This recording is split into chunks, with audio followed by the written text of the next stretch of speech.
মানে ইয়াত বাজিছে ৰাতিপুৱা 6টা বাজিছে, অৰ্থাৎ আমাৰ তাত ৰাতিপুৱা 4:30 মান বাজিছে আৰু আমি এতিয়া ওলালো। আমি গৈ আছো ফুকেট, বেংকক। আমি য'ত নামিছিলো DMK এয়াৰপৰ্টৰ পৰা, তাৰ পৰা ডাইৰেক্ট ফুকেট গৈ আছো। ফুকেট এয়াৰপৰ্ট ফ্লাইট আছে, তাৰপিছত আমি ফুকেট ফুৰিম এইকেইদিন, তাৰপিছত ক্ৰাবি যাম। আৰু আমাৰ এয়া কেব আহি গ'ল আৰু ইয়াৰ পৰা অলপ টাইম লাগিব, 1 ঘণ্টামান লাগিব চাগে। উঠি ল'লো আমি আৰু ৰাতিপুৱা মানে 6টা বাজিছে, কিন্তু ইয়াত এতিয়াও আন্ধাৰে হৈ আছে পুৰা। চাওকচোন, ইয়াত চাগে ৰাতিপুৱা আৰু দেৰিকৈ, আমি এইকেইদিনতো ৰাতিপুৱা বুলি নহয়, আমি বহুত দেৰিকৈ উঠি আছোঁ, গমেই নাপাওঁ। কিন্তু এতিয়াও ৰাতি নিচিনা অৱস্থাই হৈ আছে ইয়াতে। ৰাতিপুৱা এতিয়া 6:30 বাজিবই হ'ল ধৰক, আমাৰ তাত হ'লতো পোহৰ। আমি ফাইনেলি আহি পালোঁ বেংককৰ এয়া DMK এয়াৰপৰ্টত। গৈ আছোঁ ফুকেট আৰু DMK এয়াৰপৰ্টৰ ডমেষ্টিক ডিপাৰ্চাৰ টাৰ্মিনেলত আছোঁ আমি। কিন্তু আমাৰ মানে বেয়াকৈ ভোক লাগিছে। এয়া চাওকচোন, খেলা ধূলা জেগাও আছে। চেক ইন হৈ গ'ল জল্দি আৰু মোৰ টোপনি ইমান লগা নাই যদিও মোক ভোক লাগিছে। মানে কি হ'ল, কালি ৰাতি আমি আকৌ অৰ্ডাৰ দি খালোঁ KFCৰ পৰা। আমাৰ তাত যেনেকৈ ছুইগি জমেট' চলে, ইয়াতে গ্ৰেব এপটোত মানে এটা ভাল কি, গ্ৰেবত আপুনি টেক্সিও বুক কৰিব পাৰে আৰু খানাও অৰ্ডাৰ দিব পাৰে। কিন্তু গ্ৰেবতকৈ বেছি টেক্সিৰ কাৰণে বল্টত অলপ দামটো কম হয়। তো গ্ৰেব আৰু বল্ট দুটাই মানে ইউজ কৰিব। যেনেকৈ আমাৰ তাত ৰেপিডত অকণমান কম হয় উবেৰতকৈ, আৰু গ্ৰেবটো এনেকুৱা হয় তাত খানাও অৰ্ডাৰ দিব পাৰি। তো KFCৰ পৰা ৰাতি খানা অৰ্ডাৰ দি আকৌ খালোঁ মানে, ঠিকছে। আকৌ আমো আছিলে, আম খালোঁ। সেইটো কাৰণে মানে অকণ পেটটো বহুত বেছি বস্তু থকা নিচিনা লাগি আছিলে। ৰাতিপুৱা শুই উঠি ORS এপেকেট 2টাই খাই দিলোঁ। সেইটো খাই দিয়াৰ পিছত বেয়া ভোক লাগি আছে মানে পেটত। ভোক লাগিছেনে? এইফালে মেমেও খাই আছে, কফিটোও খাম। এইটো দেখাই দিছোঁ, ইয়াত চিকেন আছে অলপমান আৰু অকণমান ভাত আৰু অমলেট টাইপ আছে। এইটো ভাত মানে কি, এইটো ষ্টিকি ৰাইচ আৰু বৰা চাউলে হয়, তো এইটোৱে খাই লৈছোঁ। এতিয়াতো আমি আপোনালোকক দেখালোৱেই যে আমি কি খাবলৈ লৈছিলোঁ, কিন্তু খাবলৈ মানে ইমানেই বেয়া। বিশেষকৈ মই মানে খাব নোৱাৰোঁ। ছাৰেতো যেনেকুৱাই নহয় মানে গিলি দিয়ে, কিন্তু মোৰ ফালৰ পৰা মানে মোৰ নহয়। বৰা চাউল নিচিনা অকণমান আছে, চিকেন অলপমান ভাজি আৰু তাৰ লগত সৰু অমলেট এটা। বৰা চাউল নহয় এইটো কোনটো জানা, কণ্ট্ৰলৰ চাউলটো যিটো যে আমাৰ তাত যে পাই যায়, সেই কণ্ট্ৰলৰ চাউলটোৰ নিচিনা মানে ডাঙৰ মোটা মোটা। মোৰতো এনেকুৱা আছিলে, ৰাতিপুৱা মই ভাতেই খাব নোৱাৰোঁ, হয়নে? এতিয়া ইয়াত আহি মই এতিয়া কফি আৰু ভাত খাই আছোঁ। কি জীৱন আহিছে মানে বেলেগ। আৰু ইয়াত চাওক, মই পেলাই দিলোঁ মানে অলৰেডি, মই নোৱাৰিলোঁ মানে। ইয়াত চিকেন মই ভাবিছিলোঁ একদম চিকেন ফ্ৰাইড বুলি দেখুৱাইছিলে মানে দেই, ফ্ৰাইড চিকেন উইথ কিবা। তাত মানে এই মই দেখুৱাই আছোঁ আপোনালোকক, এই নেমুৰ যে পাতডাল যে, সেইডাল পাত দি দিছে আৰু কিবা দি দিছে। মানে গোন্ধডালে কিবা মানে কিবা বিকট খায়। এই যে শুকান মাছ যিনে ভাল পায় তেওঁলোকৰ কাৰণে বাৰু বেষ্ট, মানে খাব পাৰিব। এইবিলাক মাংসটো শুকুৱাই পেলাই বনাই বোলা মেবি দেই, কিন্তু গোন্ধডাল মানে মোৰ মানে ভাবিলেই কিবা লাগে। মানে আমি মানে এতিয়া ইয়াৰ পৰা ফুকেট এয়াৰপৰ্ট যাম। এইটো বেংককৰ DMK এয়াৰপৰ্ট, আৰু আমাৰ প্ৰায় 1.5 ঘণ্টামান সময় লাগিব। ইয়াৰ পৰা 9:30 মানত যাব। ইয়াততো অলৰেডি 1.5 ঘণ্টা আগত চলে, আপোনালোকে জানেই। 9:30 মানত গৈ তাত আমি 11টামান বজাত পামগৈ, ইয়াৰ টাইমিং মতে, ফুকেট এয়াৰপৰ্ট।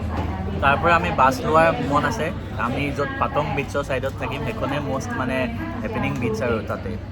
তালৈকে যাম। কোনোবা আহিলে এয়াৰপৰ্টৰ পৰা যাব পাৰে, from Bangkok to Phuket airport. Ticket প্ৰায় এজনৰ 3,000 মান টকা হয়, দুজনৰ 6,000। কিন্তু এক্সট্ৰা লাগেজটো আপুনি ল'বই লাগিব। ধৰক আমি যোনটো কেবিন বেগ আনিম, কেবিন বেগ নহয়, এক্সট্ৰা যোনটো আমি তাত দি দিওঁ চেক ইন কৰোঁতে, ট্ৰলিটো 20 কেজিৰ আমি এটা লৈছোঁ। সেইটোত এক্সট্ৰা আৰু 3,000 নে 4,000 লৈছে, অৰ্থাৎ আমাৰ 10,000 মান টকাত বেংকক টু ফুকেট হৈছে। সেইটো নকৰি আপুনি বাছতো যাব পাৰে। বাছত গ'লে আপুনি হোল নাইট ট্ৰেভেল কৰিব লাগিব। মানে কালি ৰাতি গ'লে ধৰক আজি ৰাতিপুৱা পাই যাব। তেতিয়া আপোনাৰ এজনৰ 1500ৰ পৰা 2,000 মান টকাত হৈ যায় মানে।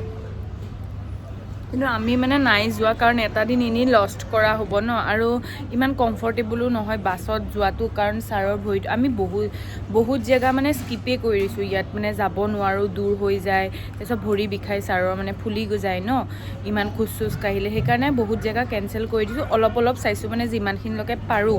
হ'ব, লাইফত আকৌ আহিব পাৰিম, আমি ক'ৰবাত যাব পাৰিম, কিন্তু সেইকাৰণে মানে অলপ মানে কমাই আমি অলপ চাইছোঁ চব জেগা, ছাৰৰ কমফৰ্টেবলৰ কাৰণে মানে। তাৰপিছত ছাৰে এতিয়া খাই আছে, মই যে একদম নোৱাৰোঁ খাব এয়া খানা। চবতছে বেষ্ট আমাৰ কাৰণে মানে KFC বেটাৰ হয় মানে।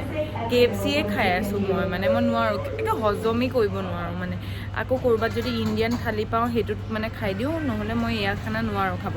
7-11ৰ কিছুমান বস্তু ভাল, বাৰ্গাৰ চাৰ্গাৰ আৰু মিঠাটো ইয়াৰ ভাল দেই। ইয়াৰ মিঠাবিলাক মানে একদম কম মিঠা, ইমান আমাৰ তাত যে একে বহুত মিঠা থাকে সেইটো নহয়, একদম নৰ্মেল অলপ অলপ মিঠা তেনেকুৱা। আৰু ইয়াত আকৌ এটা কথা, ইয়াত হোৱাইট চুগাৰটো নাথাকে, ব্ৰাউন চুগাৰে থাকে। মই য'তেই দেখিছোঁ কফি খাওঁ কিবা খাওঁ চবতে ব্ৰাউন চুগাৰে, হোৱাইট চুগাৰ ইয়াত ইউজেই নকৰে।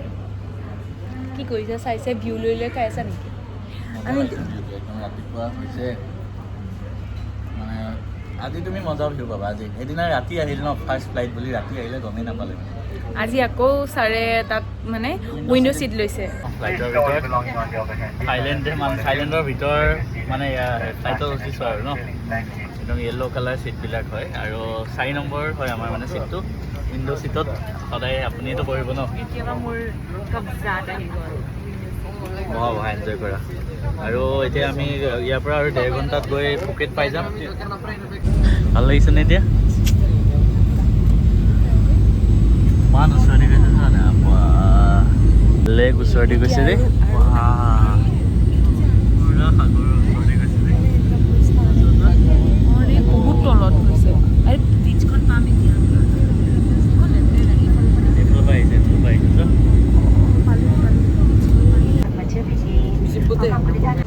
আমি এতিয়া ফুকেট এয়াৰপৰ্ট আহি পাই গ'লোঁ আৰু বেগৰ কাৰণে ৰখি আছোঁ। এইফালে মেম ৰখি আছে ন। ওচৰত এটা মজা বীচ আছে য'ৰ পৰা মানে ফ্লাইট উৰি যোৱা দেখি থাকি মানে একদম মাও খাও বীচ বুলি কয়। কিন্তু চাওঁচোন বাৰু, আমাৰ হাতত বেগ চেগ ঢেৰ আছে ন। এতিয়া আমি এতিয়া ফুকেট এয়াৰপৰ্ট পালোঁ আৰু বাছবিলাক মানে এইফালে আহে, তো বাছত উঠিব গৈ আছোঁ। বাছত কিমান মানে বাছত কমতে হয় বুলি কৈছিলে। বীচ মোৰ চবতছে ফেভৰেট বীচ। তাৰপিছত তোমাৰ কি, বীচ নে মাউণ্টেইন? মই মাউণ্টেইন বেছি ভাল পাওঁ বীচত। মই বীচ লাভাৰ হয়। তাৰপিছত এতিয়া আমি গৈ আছোঁ। পাব্লিক ট্ৰেন্সপৰ্টত উঠিছোঁ এবাৰ আমি মানে, আৰু ফাৰ্ষ্ট টাইম থাইলেণ্ডত ন। আৰু গম নাপায় যে এইখন পাব্লিক হয়। আৰু আমাৰ তাৰ বাছ আৰু ইয়াৰ বাছ চাওক, আমাৰ ৰাঙাপাৰা বাছখন চাবলগীয়া মানে। গুৱাহাটীৰ গ্ৰীণ বাছত অলপমান উন্নত হৈছে আৰু ইয়াতে মানে এয়াৰপৰ্টৰ পৰা নামি ডাইৰেক্ট বাছত আহি যাব লাগে। আৰু মানে ৰখি আছিলে, মানুহ আছিলে, পইচা এতিয়ালৈকে লোৱা নাই, আমি জাষ্ট উঠি দিছোঁ। 100 ভাত এজনৰ এয়াৰপৰ্টৰ পৰা ফুকেটলৈকে, আৰু 100 ভাত অৰ্থাৎ ইণ্ডিয়াৰ 300 মান টকা হ'ব। আৰু আমাৰ হোটেলটো গৈ পাওঁ ক'ত বা আছে, আৰু আমি যিকেইটা বুক কৰিলোঁ গোটেইকেইটা জেগাতে মানে হোটেল অলৰেডি আমাৰ পইচা দিয়া আছে। এইটো জেগাত মানে তাত গৈ ল'ব, ষ্টাৰ গেষ্ট হাউচ বুলি, তাত চাওঁ স্কেম নোলালেই হ'ল আৰু। ইয়াত মানে বাছবিলাক বেয়া স্পীড উৰাই ন। ইয়াত খুন্দা খাবলৈ ল'লে মানুহ উৰি যাব, চটকি যাব একে। পুৰা টোপনি ক'বই নোৱাৰে এইফালে মানুহ। ইমান ধুনীয়া ৰাস্তাত আহি আছো, তো শুই আহিব নালাগে নহয়। চোৱা না কি ধুনীয়া। এতিয়া মানে এনেকুৱা লাগিছে বেংকক মানে একদম টাউন মানে একদম জাম চাম হৈ থাকে, ট্ৰেফিক জাম ন, আমাৰ গুৱাহাটীৰ নিচিনা। এতিয়াহে আমি তেজপুৰৰ নিচিনা ইমান ধুনীয়া জেগাত আহিছো। তেজপুৰৰ সৌন্দৰ্য আৰু গুৱাহাটীৰ যান জঁটৰ মাজত বহুত পাৰ্থক্য। এইটো চোৱা, বেলেগ ধুনীয়া লাগিছে। এনেকে আমি প্ৰায় 1 ঘণ্টামান চিনেৰী এনজয় কৰি যাব লাগিব। মানে ফুকেট এয়াৰপৰ্টৰ পৰা তালৈকে পাটংগলৈকে 1 ঘণ্টা লয়, 1 ঘণ্টা লাগে, আৰু 100 ভাতকে লৈছে। আৰু সেই হিচাপত ইয়াত যদি আৰু বেলেগ বাছ অপশ্যনছ থাকে আমি ঘূৰিব পৰা জেগাবিলাকত, তাতো আমি বাছতে যাম ন। যিখন বাছত গৈ আছো এতিয়া গম পালো যে মানে এইবিলাক বাছ নিৰ্দিষ্ট এটা জেগাত ৰখায়, মানে 1 ঘণ্টা মূৰে মূৰে বা তেনেকুৱা। আমাৰ যেনেকে উঠিলো অমুকত নামিম বুলি ক'লে নামাই দিয়ে, তেনেকুৱা নহয়। বাছ ষ্টপতহে ৰখাব, বেলেগত নৰখায়। গোটেই 1 ঘণ্টাৰ জাৰ্ণিটোত এতিয়ালৈকে এবাৰেই ৰখালে, মানে 5টামান বাছ ষ্টপ আছে চাগে। মানে ভাবক, মানে চিট খালী থাকিলেও সিহঁতে ক'তোৱে নৰখায়, সেইটোৱে সিহঁতৰ নিয়ম। ভালেই কৰে আচলতে, আমাৰ যে আহক আহক চিট আছে বুলি কৈ পেলাই যে ফাঁকি মাৰি দিয়ে। আৰু গুৱাহাটীত ইমান খালী হৈ থাকিলেতো এনেকুৱাতো নাহে, মানুহ উঠি থিয়হি আহিব লাগে। আমাৰ ইণ্ডিয়াত ৰুলেই নাই তেনেকুৱা ইমান ষ্ট্ৰিক্ট। ফকতীয়া ৰুল কৈ কিছুমান হেৰি কৰি পেলাই থৈ দিছে। ইয়াত বহুত পুৰা একদম হেৰি। এতিয়া অলপমান টাউন নিচিনা জেগা পাইছো আৰু ন। অনিৰ শ্ব'ৰুম মই আজি দেখিছো লাইভত ফাৰ্ষ্ট। বেলেগ আৰু আজি মজা। মানে অকণ অকণ গৈয়ে কিবা কিবি নহয় কিবা ওলাইয়ে থাকে মানে বস্তু। এই 1 ঘণ্টা জাৰ্ণিটো মানে বহুত ধুনীয়া। মানে আপুনি যদি আহিব বিচাৰিছে বাছত আহক, মানে গাড়ীত আহিলেও দেখিব, কিন্তু কাৰত মানে সেই ক'লা ক'লা আবদ্ধ হৈ থাকে, একো ভালকে নেদেখি। ইয়াত চব ফালৰ পৰা পোহৰ ওলাই আছে ন, কিবা এটা ভাল লাগিছে। ক'লাডাল লগাই কিয় দিয়ে জানো গ্লাছত, আমাৰ তাততো বেন আছে ন। বেংককত মানে দামী দামী গাড়ীত উঠিও এই ফিলটো পোৱা নাছিল মানে আজিহে কিবা এটা মনটো মুকলি মুকলি লাগিছে মানে পাহাৰৰ নিচিনা একে ওপৰৰ ৰাস্তাত গৈ আছে পাহাৰতে উঠিছে নেকি চোৱা নহয় দেই ওপৰলৈ গৈ আকৌ তললৈ নামিব চাগে বহুত ভাল পাইছা তুমি মাউণ্টেইন ভাল পা মাউণ্টেইনৰ ফিলটোও পাই আছা অলপ অলপ পাহাৰৰ বীজ দুইটাৰ ফিল পাই আছে নেকি দুইটা অলপ বহুত ট্ৰেফিক জাম হৈ আছে খালি সেইটো কাৰণে অলপ গাড়ীবিলাক ৰখি আছে ড্ৰাইভাৰটো কিন্তু বেয়া এক্সপাৰ্ট একদম চাইডেদি চলাই লৈ আহিছে ন অকল এটা টেম্পল পাই গৈছো ন এটা কি টেম্পল বা এইটো কি লিখা আছে চোৱাং কিৰিন টেম্পল না উচ্চাৰণটো মই ভুল হ'ব পাৰে দেই নামিব হ'ব আৰু ন নামিব হ'বই নেকি এতিয়া নামিব হ'ব আৰু 5 মিনিট মান লাগিব ইয়াৰ পৰা নামি চাবা আকৌ আমি আকৌ গুচি গ'লে এইটো চোৱা নাই কি মজা এইটো কি হোটেল নেকি ৰে হোটেল বিলাকো বেয়াই স্থিতি নভটেল এইটো গুৱাহাটীতো আছে নভটেল কিন্তু ইয়াতো বেলেগ ইয়াৰটোতো বেলেগ হ'বই ভাই কিয় হেৰি হ'ব ফাইনেলি আমি পাটং পাই গ'লোহি ন পাটংগত নামিলো মানে বাছ ষ্টপত এতিয়া ইণ্ডিয়ান ফুড ক'ৰবাত পাই নেকি চাওঁ এতিয়া ন এই ওপৰতে আছে ইণ্ডিয়ান ফুড এণ্ড ৰেষ্টুৰেণ্ট বুলি আছে কি গৰম মানে ইয়াতে আজি তাত আমাৰ তাত চাগে ঠাণ্ডা হৈ আছে এতিয়া এতিয়া মানে গৰমত এতিয়া আমি যদি চুৱেটাৰটো 1 ঘণ্টা থাকি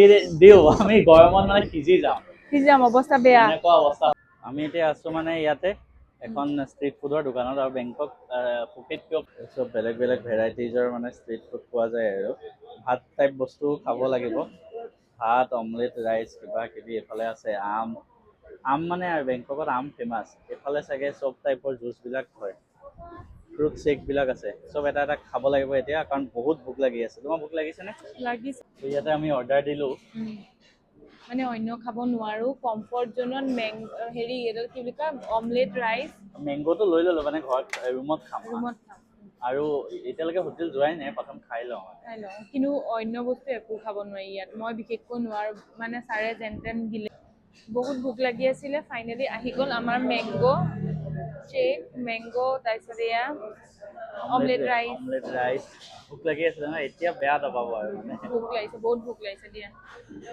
চচ ৰাইচ খাবা তাকো 60 টকা ন 180 টকা 180 টকাত খাবা তুমি ঘৰততো এনেও নাখাওঁ মই তোমাক অমলেট ৰাইচ খুৱাম থাইলেণ্ড মছলা বা এইবাৰ পৰা মই মানে এইটোহে দিন আহিব আৰু ন এতিয়া মানে আহি পাই গ'লো হোটেলৰ ৰুমটো আৰু ইয়াত মানে আটাইতকৈ ভাল এইটোৱে লাগিল যে এখন ইণ্ডিয়ান হয় তো আপোনালোকে যদি আহিব বিচাৰে ষ্টাৰ গেষ্ট হাউচ একদম চেণ্ট্ৰেল লোকেশ্যনত আছে মানে এইটো বেষ্ট লোকেশ্যন মানে আমি য'ত খাইছিলোঁ এতিয়া আমি ভাবিছিলোঁ অলপ দূৰত যাব লাগিব আমি আকৌ এইখনত আহিবলৈ কিন্তু মেপত চালোঁ 90 মিটাৰ মানে 1 মিনিটৰ খোজকাঢ়িলে তো এইটো মানে একদম চেণ্ট্ৰেল লোকেশ্যন আৰু এইখিতে আমি যোনকেইটা লৈছোঁ মানে একদম ৰাস্তাৰ ছাইডতে আছে ইয়াৰ এই এৰিয়াটো মানে এইখিতে অকণমান ইণ্ডিয়ান ফুডবিলাক আছে ইণ্ডিয়ান হোটেল দুখন আছে তো আমি লৈছোঁ ষ্টাৰ গেষ্ট হাউচ আৰু সেইকাৰণে লৈছিলোঁ যাতে ইণ্ডিয়াৰ খানা চানা আমি পাওঁ বিচাৰি ফুৰিব নালাগে এতিয়া ইয়াৰ পৰা পাটং বিচ আমি যাব হ'লে 3 মিনিটৰ ৱাকিং ডিষ্টেঞ্চ তাৰপিছত 7-11 1 মিনিট লাগে বাকী চব জেগা আৰু আমি যোনটো মাৰ্কেটটো আমি অলপ পিছত এক্সপ্ল'ৰ কৰিম ভিডিঅ' চাব পাৰিব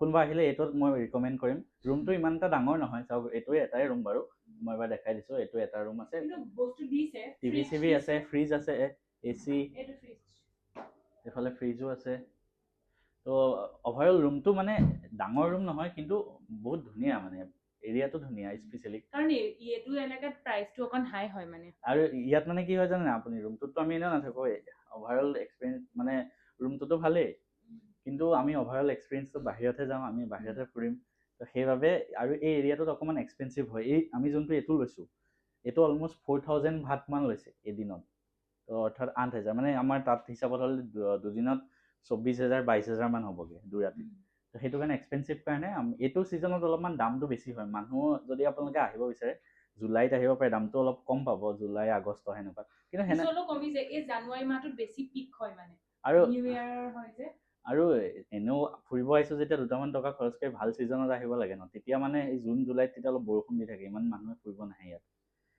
তো এতিয়া এইটো ভিডিঅ' ইমানত শেষ কৰিছোঁ নেক্সট ভিডিঅ'ত আমি ফুকেটৰ এভৰিথিং দেখাম এটা এটাকৈ